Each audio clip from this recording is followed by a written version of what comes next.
Constitutional Conversations is a series of discussions by America's leading scholars about the principles, framing, ratification, and implementation of constitutional government in the United States.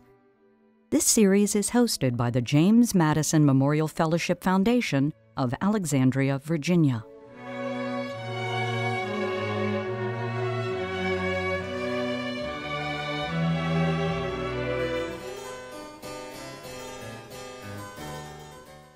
George Washington enjoyed, in some ways, peculiar relationships with many of the other founders. The James Madisons, the Alexander Hamiltons, the Thomas Jeffersons, even the Benjamin Franklins in a certain way.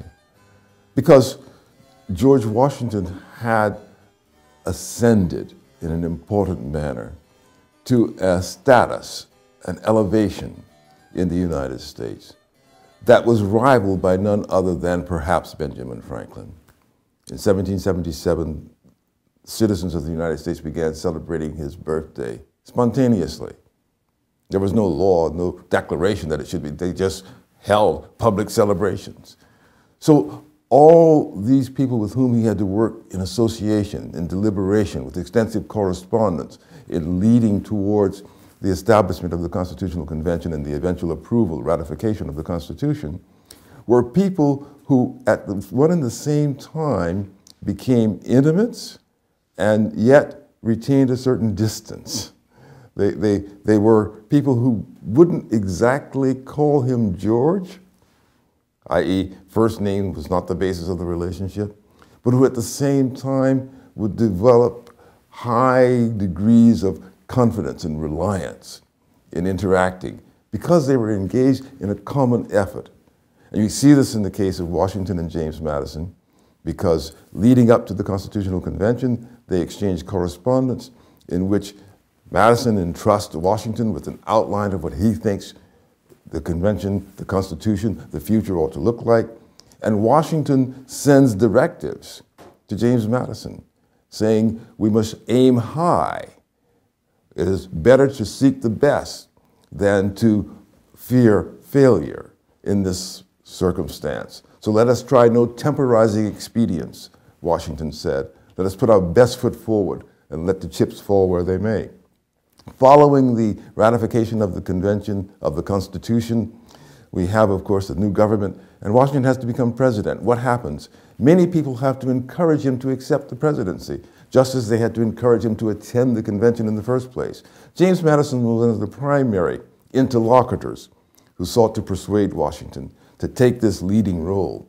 And so when the government is now being instituted in 1789, because the Constitution has been approved, Washington turns to Madison. It is Madison whom he will call upon to draft, ultimately, his first inaugural address. It is Madison who, writing the response to the inaugural address from the House of Representatives, will be called upon again by Washington to write Washington's response to the House's response.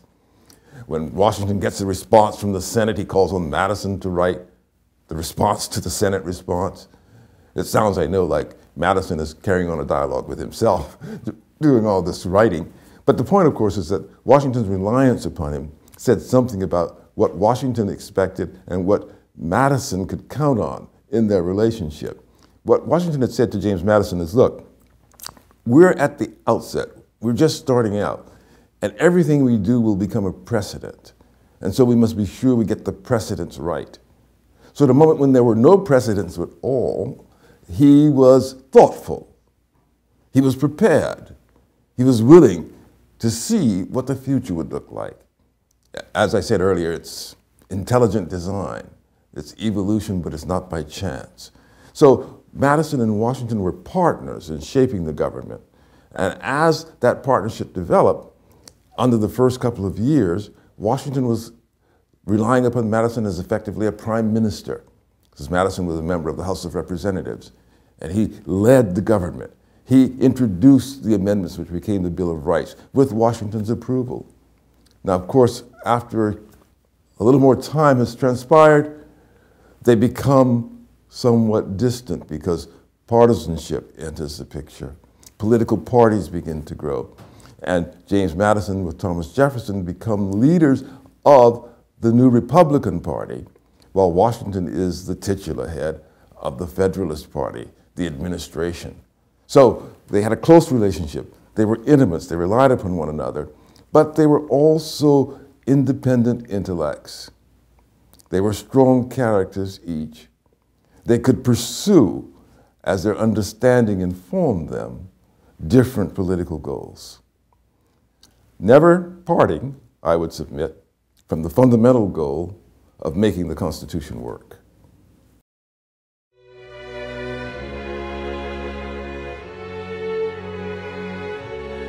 Constitutional Conversations is made possible by a generous grant from the Fairleigh S. Dickinson Jr. Foundation. Constitutional Conversations is made possible by the James Madison Education Fund.